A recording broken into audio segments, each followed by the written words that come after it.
Hi, it's WRTV's Ray Steele. I hope you like this video. In fact, I hope you will click that like button down there and click the subscribe button too so you don't miss the new stuff. Or you can click the subscribe button at the end of this video. Really appreciate it. A full house of political insiders this week because there is a lot to talk about. Joined as always by Democrat Brian Gaddie, back from vacation, Abdul-Hakim Shabazz from IndyPolitics.org, and joining us for the first time in a bit, Republican Joey Fox. Joey, welcome. Good to see you again. Good morning. Thanks for having me. And good morning to everyone else. Let's start with what's happening here in Indy at the state capitol. I expected us to be talking more about the special session starting next week at the State House. It's still starting next week, technically. But lawmakers now are not coming back to work until July 25th. Abdul, why the delay there? Well, from what I've been able to gather, and I'll be writing about this on Into Politics later this weekend, is the fact that there is no consensus on the abortion issue. Obviously, when the governor originally called the special session, was going to be to deal with the automatic taxpayer refund, who's also having some issues over on the Senate side of things. But now with the abortion issue, folks are trying to find a consensus of where is that Venn diagram. From what I've been able to tell, where's that spot, they can get a majority of the votes, and they're nowhere near there yet. Because you got to remind people, when we say things like pro-life and pro-choice, really what we're talking about is a sliding scale. And some lawmakers are no abortion ever. Some are, the mother's health and life is in danger. Some are rape or incest. So it's sort of a sliding scale. So they got to figure all that out before they get together, which they'll probably do on the 25th. Joey, Republicans really are not playing their hand here. If they have a hand to play, the governor this week, of course, said there were no red lines for him right now, which some are interpreting to mean that he's open to just about anything. But at the same time, he also said he wants to look at what other states are doing, other states that had perhaps trigger laws taking effect, and see how that plays out. But really, it seems wide open as to what Republicans want to do right now. Well, what I think you're going to see is a pro-life ending to this story. What I think you're seeing right now is what you want to see from elected officials, which is let's slow down for just a second. Let's gather a bunch of input. Let's think through this. Let's debate it, and let's come to a product at the end of the day. I actually am somewhat encouraged by this fact.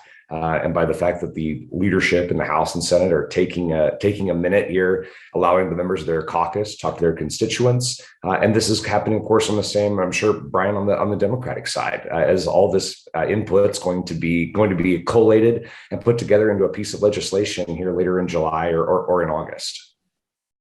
Brian, Democrats, of course, reiterated what they believe, and that is that abortion laws, as they are, should be left alone. They want Roe codified. Obviously, Roe is not going to be codified in any way, shape, matter, or form in Indiana.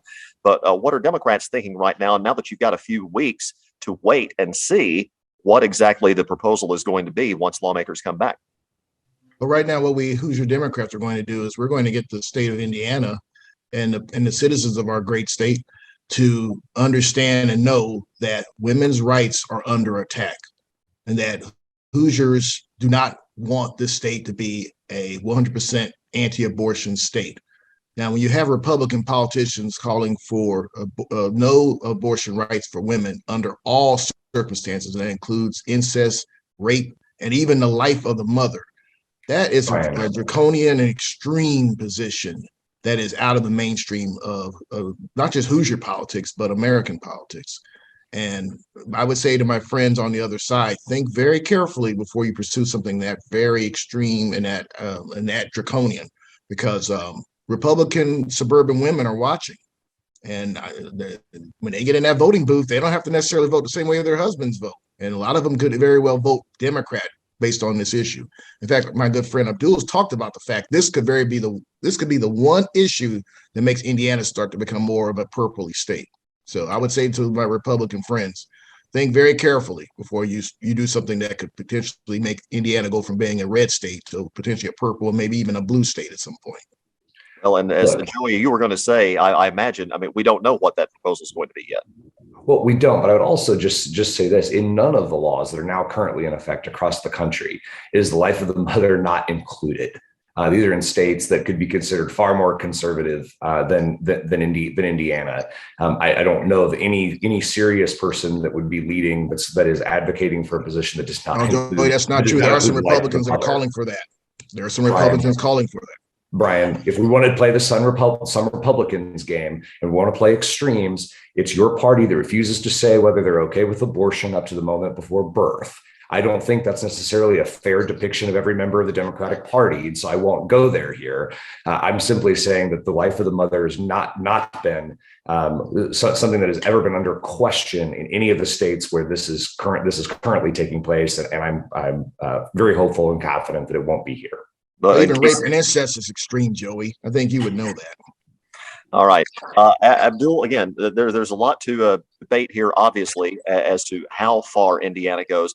And I know Democrats, whether they're in Indiana or especially in states that are frankly going to be more competitive in November, this could be, or Democrats are hoping this will be the issue. The question is, if they even, as far as hold on to congressional majorities and maybe expand a majority a little bit in the Senate, is that going to be enough for Democrats to get their way on this issue? Well, I think all issues right now, whether it's the abortion issue, whether it's inflation, whether it's the situation in Ukraine, all have that political bent to them. And so I think you take all three of those things and sort of the aggregate to find out what the true result is going to be come November. I do think the abortion issue has been, for my Republican friends, it's the dog who caught the car. Okay, you caught the car. Now what are you going to do with it? Because for the last 50 years, you've been sort of managing the pro-life banner. Now here's your chance to put up. And so we got to figure out what exactly it is that they're going to be doing. However, I do think, those Republicans, suburban Republican women, like Brian had mentioned, who are probably going to be the ultimate game changers in this. Now, will it totally change the makeup of the legislature? Probably not. But some of those districts that are sort of in those donut county areas could make a difference. Well, if they show up to vote, and Brian, it's as you know, it's hard to get people to turn out in a midterm, regardless of the issue. Even if you have this issue galvanizing voters, you've still got to get them to turn out. Well, it's up to us Democrats to keep this issue in the forefront and to keep people excited and understanding that, hey, women's rights are under attack and that the Republicans are not the party for women. The Democratic Party is. And we just have to make that perfectly clear. I mean, the Republican Party is being led by extremists on their side that, quite frankly, do not respect women or the rights that women should have under law. And we make that perfectly clear as Democrats. We have a chance to win a lot of these races this fall. No doubt about it. We will see. And we'll also see how much the testimony coming out of the January 6th committee in the House will affect the elections too. But let's talk about that testimony that happened this week, just from the sheer magnitude of the testimony. Cassidy Hutchinson, who was a top aide, maybe the top aide to Mark Meadows, at the time White House Chief of Staff, testified in what was termed a surprise hearing. It was scheduled very late, and she came forward and said a whole lot of things that have already been detailed in great detail. Joey, as a Republican, what did you think of the testimony, and what did you think of how that changes the narrative, if it does, about the run up to January 6th and the involvement of former President Trump and his inner circle? The testimony, the facts, everything that has been the most damaging to President Trump and the lies that he told about the 2020 election have all come from Republicans, including Bill Barr and now Cassidy Hutchinson. I'm certainly amenable to the let's move on conversation, but I think that has to come after laying out the record and making sure that this is available so we don't let this happen again. I'm not sure that this has any impact politically as we move forward, certainly electorally. On what happens, I think the nation's focus has moved on, but I do think just from a pure, well, Joey, what do you think perspective, it just continues the fact that this is not liberal Democrats that are putting out stories about President Trump. These are all people that were with him in the room, were very close to him, and his senior aides in the room that have been the most damaging. Brian, what does this mean for Democrats? Obviously, Cassidy Hutchinson laying out a lot of allegations, and a lot of it has been corroborated already. But at the same time, Joey says people have moved on, and we're in the middle of summer. A lot of people are on vacation right now, and they're also spending a lot of money on gas and food. At the same time, all of this is coming out.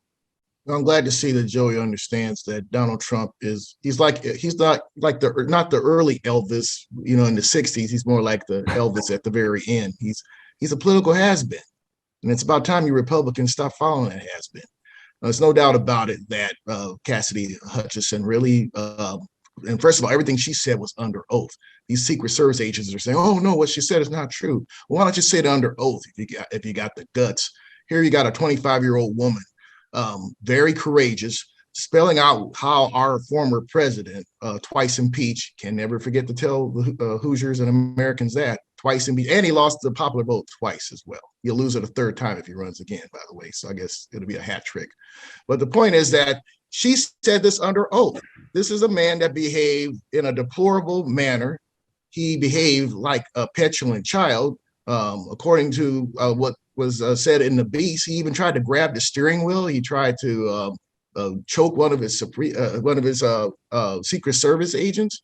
So it's just wow. I mean, if a Hollywood writer came up with a script like this, they would probably say he needed to see a psychiatrist. I mean, you couldn't make a movie like this. It's just amazing that this man was the president of the United States for 4 long years. To quote Gerald Ford, our long national nightmare is not over, because we have too many Republicans that won't face up to the fact that Donald Trump lied for several months, propagating the big lie. He lost. He couldn't deal with his loss, and it's just sad. So I'm glad Joey is waking up to the fact that Donald Trump is a has-been.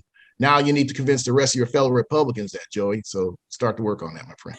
Well, go ahead, Joey. I'll let you respond to that. Well, it's what I spend my days doing, is convincing fellow Republicans, and I begin with a phrase like that: "Dear fellow Republican." No, I think what's important is we're doing this. Let the committee do their work. We're going to get a record together that's all, to your point, Brian, that's all under oath of what happened and how this goes. I think that reasonable people, when you talk to them about elections, how they work and how they don't work, understand that these elections are safe. They're certainly not fraud free, but but these elections are safe. You can trust the results. These are your local neighbors that are working in Democrat and Republican, teams, right, that are purposefully adversarial to try and make sure that these are as fair as possible, and that we need to develop trust in that system. And the most easy way to do that for everyone is to volunteer in your next election, so that you can be in the room and you can be part of making sure that it's as secure as you want it to be. That's maybe. Are you sure you're Republican, Joey? You don't sound like the rest of them.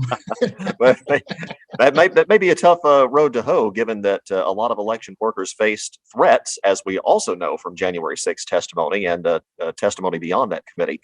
But Abdul, any impact in Indiana politically for the 4 members of Congress who voted to overturn legitimate votes in Arizona and Pennsylvania, or in Greg Pence's case, only Pennsylvania, I believe.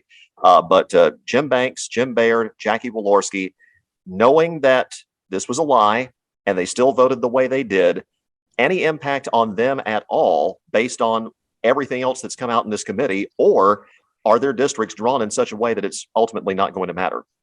I think for Jim Banks, for Greg Pence, for Jim Baird, the districts are so Republican that it doesn't even matter. Even Jackie Walorski, which is not as Republican, is still pretty much a safe district. So I think all 4 of them are fine. What I want to go back and just mention a couple of things. Number one, I think the testimony we saw this week by Mark Meadows' assistant basically shows why Kevin McCarthy made a mistake by not allowing more Trump supporters to be on that January 6th committee.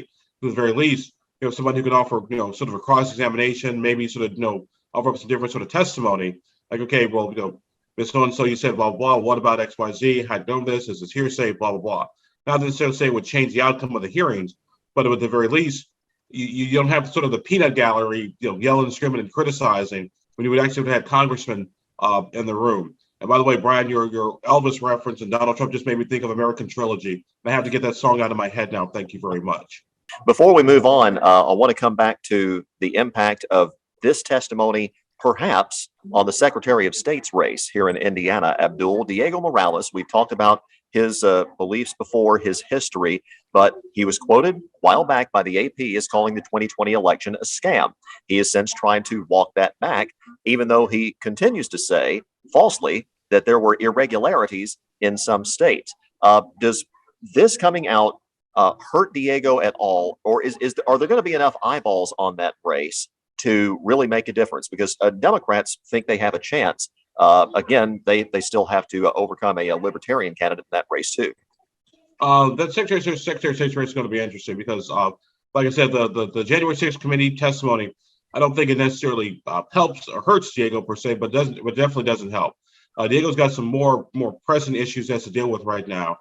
First of all, just making peace with the Holly Sullivan people, because Republicans on that Secretary of State's race, there are some really deep divisions right down there. A lot of them are personal. They have animosity against the governor, animosity against Diego, his work record, animosity against Holly Sullivan.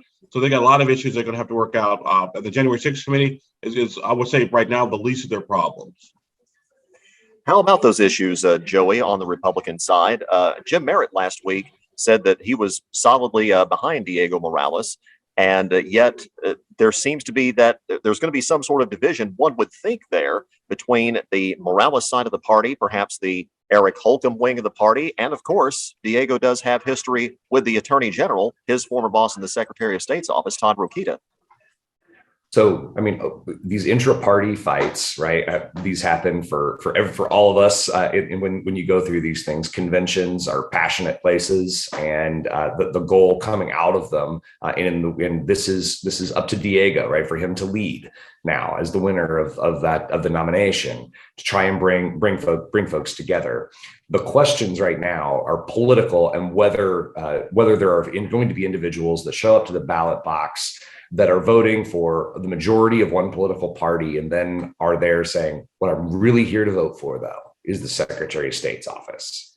And that's going to be just a very, very limited number of people. Obviously, Brian's team is going to work to convince more and more of folks to vote that way. I don't think that that's realistic. I think the Republicans will win that Secretary of State's race and continue a good tradition, frankly, in that office in the long arc of secure elections, of making sure that Hoosiers can feel comfortable and confident in what's happening in Indiana, and making sure to have great relationships with our county clerks. Brian, how do you get voters in Indiana excited to vote in a Secretary of State's race? As Joey said, when from your perspective, so much is on the line when it comes to the future of elections, since we know Diego Morales has talked about being in favor of more restrictions on voting, especially early voting. Well, Diego Morales, no doubt, is a Trump acolyte. He was propagating the big lie, just like like many Republicans. I'm glad Joey is not a proponent of that big lie, and that's very, very good that he's not. But unfortunately, too many people in your party are, Joey. And we as Democrats need to point out the sleazy record of Diego Morales, whether it's spotty business dealings. He got fired by Todd Rokita. He just has a very sleazy business and political background. And we as Democrats have to bring that to the attention of Hoosier voters. And I know my good friend Joey was saying, oh, well, people don't vote for Secretary of State. Well, I think more and more Hoosiers, not just Hoosiers, but voters are beginning to understand that these down ballot races do in fact matter. And that's incumbent upon us as Democrats to make them aware of these races like Secretary. They have not done a great job helping them figure that out yet. I think we have done a great job. We have an excellent candidate, Destiny Wells, who is a very good candidate. She's a veteran, she's an attorney, and no one will ever accuse her of having any ethical lapses like your candidate, Diego Morales. I'm trying to figure out a nickname for him. Should it be Diego Must Go or maybe Sleazy D? So, I mean, he has a very sleazy background, my friend. Give me time to figure that out, Brian, because we do have to run. And maybe when Joey joins us again in a couple of weeks, we will have that nickname. We'll see. Brian Gaddie, Joey. All right, I'm working on it. Brian Gaddie, Joey Fox, Abdul-Hakim Shabazz, thank you so much. Have a great week, gentlemen. Thanks. Take care, Ray. Happy 4th of July, everybody.